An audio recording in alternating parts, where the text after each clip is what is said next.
Both the crew and passengers were extremely lucky that the aircraft's power didn't get cut off a second time. But the question still remained as to why it had been cut off in the first place.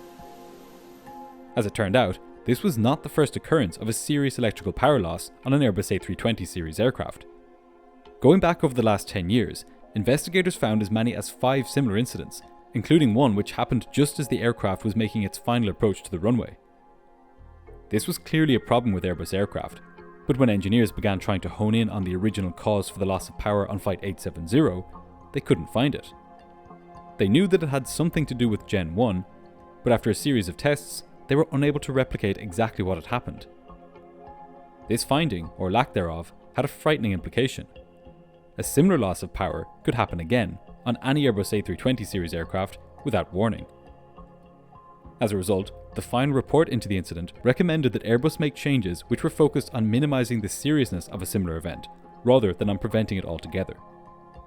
Following these recommendations, Airbus have since added a backup electrical supply to the cockpit floodlight, meaning that if there is a serious power loss, the standby instruments remain visible.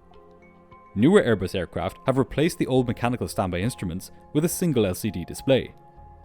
Being a screen, it's lit by default, and, needless to say, it has its own independent power supply, making it invulnerable to any power loss that affects the main instrumentation. And perhaps most crucially of all, Airbus have since modified their software such that in the event of a power loss of this sort, the aircraft automatically switches to its alternate electrical supply, rather than waiting for the pilots to do this. This means that power is restored much more quickly.